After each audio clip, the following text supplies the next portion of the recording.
নিরামিষ কাঁঠালের এই রেসিপি একবার তৈরি করলে স্বাদ ভুলতে পারবেন না। একবার বাড়িতে তৈরি করলে বারবার এইভাবে কাঁঠালের রেসিপি তৈরি করে ইচ্ছে করবে। নমস্কার বন্ধুরা, অমৃতাদি কুকিং চ্যানেলে সবাইকে স্বাগত জানিয়ে আবারও হাজির হয়েছি। তো যে সকল বন্ধুরা ইউটিউব চ্যানেল থেকে দেখছেন তারা প্লিজ চ্যানেলটিকে সাবস্ক্রাইব করে আমার পাশে থাকবেন আর স্কিপ না করে পুরো রেসিপিটি দেখা অনুরোধ রইল। লাইক দিয়ে ভিডিওটি দেখবেন। তো চলুন রেসিপিটি দেখে নেওয়া যাক। এখানে দেখুন বন্ধুরা, আমি একটা বড় কাঁঠাল নিয়ে নিয়েছি। তো এখানে কিন্তু খুব বড় নাই, মানে আর খুব ছোটও নাই, এই সাইজে নিয়েছি। তো আমি আমার যে পরিমাণে কাঁঠাল লাগবে সেই পরিমাণে কিন্তু কাঁঠালটা নিয়েছি। তো এই কাঁঠালটাকে আমি কিন্তু খুব ভালো মতো করে কেটে নিচ্ছি, তারপরে কিন্তু ফিরে আসি। তো কাঁঠাল কাটতে কিন্তু হাতে তেল লাগিয়ে খুব ভালো মতো করে কিন্তু কেটে নিতে হয়, নাহলে কিন্তু আঠা লেগে যাবে। তো কাঁঠালটাকে কিন্তু আমি আজকে কাটানো দেখাবো না, অফ ক্যামেরায় কিন্তু আমি কাঁঠালটাকে কেটে নিচ্ছি, তারপরে কিন্তু ফিরে আসছি।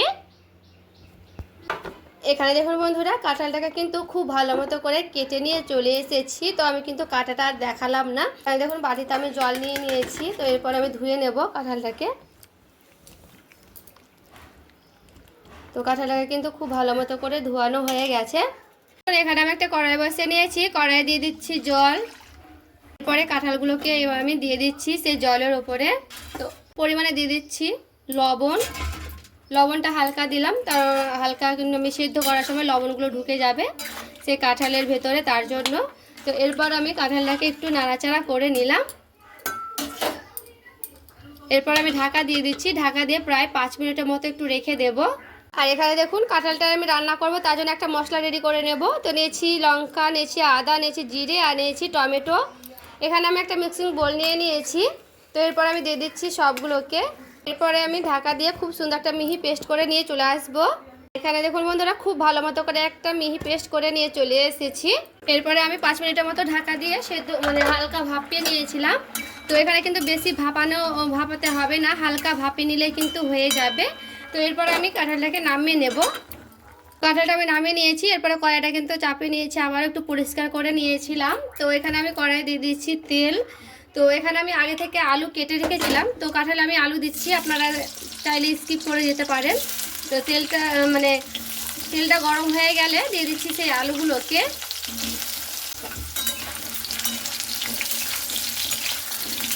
আর এখানে দেখুন আলুটাকে কিন্তু আমি হালকা করে ভেজে নিয়েছি, মানে লাল লাল করে ভেজে নিতে হবে। তো এবার আমি আলুগুলোকে কিন্তু উঠিয়ে নেব। এরপর ওই তেলে আমি দিয়ে দিচ্ছি সেই কাঁঠালগুলোকে হালকা করে ভেজে নেব।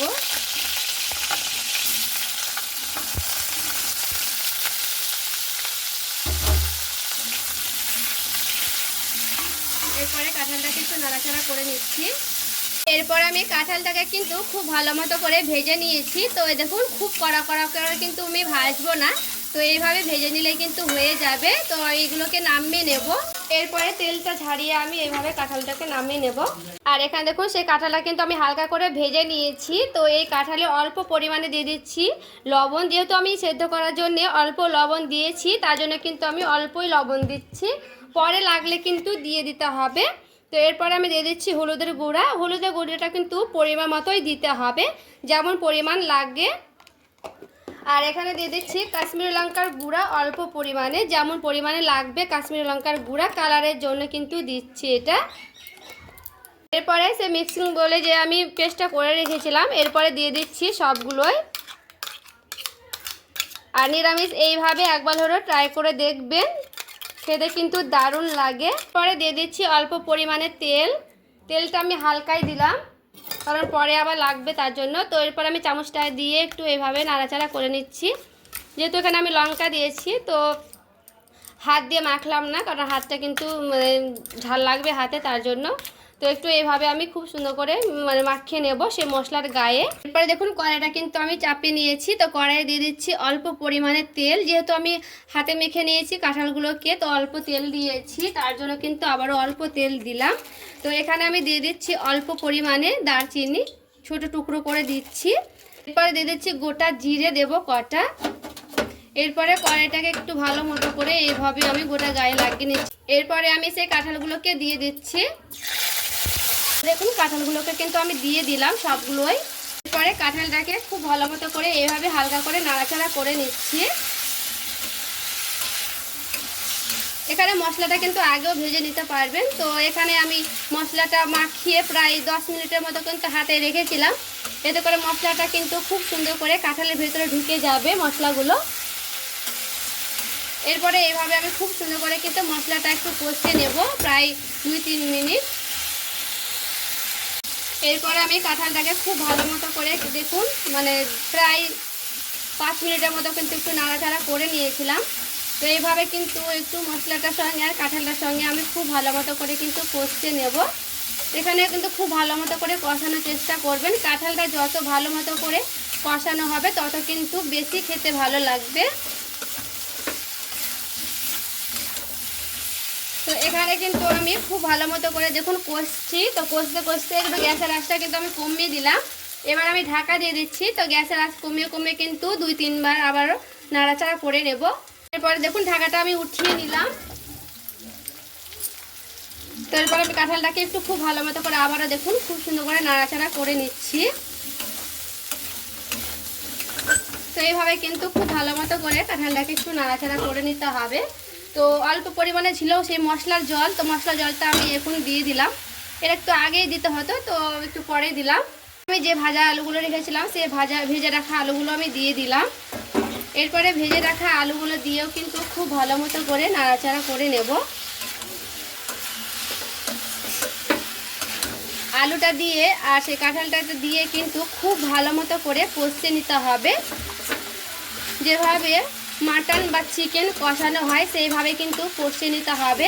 এখানে যত ভালো কষাবেন কাঁঠালটা তত কিন্তু টেস্টি ভালো হবে। তো এখানে আমি খুব ভালো মতো করে আলু আর কাঁঠালটাকে কিন্তু খুব ভালো মতো করে কষিয়ে নিচ্ছি। কিন্তু আলু আর কাঁঠালটা দিয়ে একটু ঢাকা দিয়ে দিলাম। তো ঢাকা দিয়ে 5 মিনিটের মতো একটু আমি রেখে দিচ্ছি। এরপরে দেখুন প্রায় 5 মিনিট পর আমি ঢাকা দিয়ে রেখেছিলাম, 5 মিনিট পর ফিরে এলাম।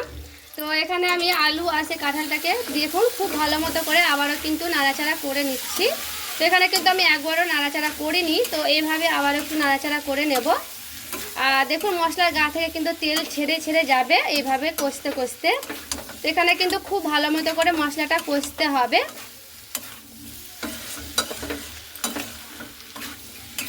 আর এখানে যত মশলাটা কিন্তু কষতে পারবে তত কিন্তু টেস্টি লাগবে কাঁঠালের এই রেসিপিটা। তো এখানে আমি আবারও কিন্তু 5 মিনিটের মতো এখানে আমি রেখে দিচ্ছি। যে এবার আমি ঢাকা দিচ্ছি না, এইভাবে কিন্তু একটু নাড়াচাড়া করে নেব, কারণ এইভাবে কিন্তু আরও 5 মিনিটের মতো কষিয়ে নেব। এরপরে দেখুন অল্প পরিমাণে দিয়ে দিচ্ছি জল। তো কাঁঠালটা কিন্তু পুরোপুরিভাবে আমার মশলাটা কষানো হয়ে গেছে, আর দেখে বুঝতে পারছেন কাঁঠালের গা থেকে কিন্তু তেলগুলো ছেড়ে ছেড়ে গেছে। তো এখানে আমার যেমন পরিমাণে জল লাগবে তেমন কিন্তু দিয়ে দিচ্ছি। আলু আর কাঁঠালগুলো কিন্তু অনেকটাই প্রায় সিদ্ধ হয়ে গেছে। তো এখানে আমার আলুগুলো কিন্তু সেদ্ধ হবে। তো এখানে আমি আলু আর কাঁঠালটাকে কিন্তু খুব ভালো মতো করে একটু নাড়াচাড়া করে নিলাম জলটা দিয়ে। এখানে দেখুন একটা বাটি নিয়ে নিয়েছি। তো নিয়ে নিচ্ছি 1 চামচের মতন মগজ। তো মগজের ভাগটা আপনারা কম বেশি করে দেবেন। আর এখানে আমি দিয়ে দিচ্ছি 1 চর এখানে দারচিনি নিচ্ছি। তো দারচিনির পরিমাণটা কিন্তু আপনারা নিয়ে নিতে পারেন। নিচ্ছি 2টা এলাচ। তো এইগুলোকে আমি খুব ভালো মতো করে মানে মিক্স করে নেব। এরপরে এগুলোকে আমি একটা মিক্সিং বলে দিয়ে দিচ্ছি। তো যেহেতু অল্প আছে তার জন্য কিন্তু আমি এইভাবেই ঘুরিয়ে নেব। অল্প পরিমাণে দিয়ে দিচ্ছি জল। তো জল দিয়ে একটু হালকা করে এইভাবে আমি ঘুরিয়ে নিচ্ছি। এরপরে দেখুন একটা মানে একটু হালকা পেস্ট করে নিয়ে চলে এসেছি। তো খুব একটা মানে গুঁড়ো পেস্ট হয়নি, তো হালকা মানে দানা দানা হয়ে আছে। তো এতে কিন্তু হয়ে যাবে। তো আপনারা চাইলে কিন্তু শিলপাটাতে বেটে নিতে পারেন খুব মিহি করে। আর এখানে আমি ঢাকা দিয়ে রেখে দিয়েছিলাম হালকা সেদ্ধ করার জন্য। তো এখানে দেখুন খুব ভালো মতো করে কিন্তু ফুটিয়ে নিয়েছি। আর দেখুন কাঁঠালগুলো কিন্তু খুব সুন্দর সেদ্ধ হয়ে গেছে, আমি ভেঙেও দেখাচ্ছি। এই যে দেখুন খুব সুন্দর কিন্তু সেদ্ধ হয়ে গেছে কাঁঠালগুলো।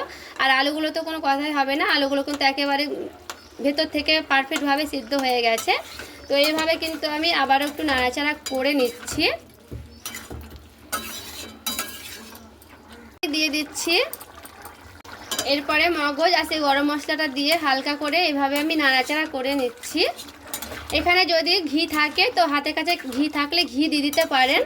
তো আজকে হাতের কাছে নিরামিষ ঘি নাই, তার জন্য কিন্তু দিলাম না, মানে আমিষ হয়ে গেছে, ঘি আছে। তো আমি এখানে আজকে ঘিটা দেব না। তো এইভাবে কিন্তু নাড়াচাড়া করে নিয়েছি। তো গরম মশলা আর মগজদানাটা দিয়ে কিন্তু আর বেশি ফুটাবো না। এবার আমি গ্যাসের আঁচটাকে বন্ধ করে দিচ্ছি, তারপরে দেখাচ্ছি ফাইনাল লুকটা। কাঁঠালের তরকারিটা নামিয়ে নিয়ে চলে এসেছি, আর দেখতে দেখুন কতটা লোভনীয় হয়েছে।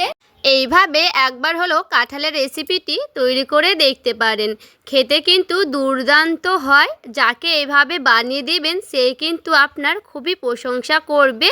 নিরামিষ কাঁঠালের এই রেসিপি কেমন লেগেছে বন্ধুরা, অবশ্যই কমেন্ট করে জানাতে ভুলবেন না। ভালো লেগে থাকলে প্লিজ একটি লাইক করবেন, চ্যানেলটাকে সাবস্ক্রাইব করে আমার পাশেই থাকবেন। দেখা হচ্ছে আরও একটি রেসিপির সঙ্গে। সবাই ভালো থাকবেন, সুস্থ থাকবেন।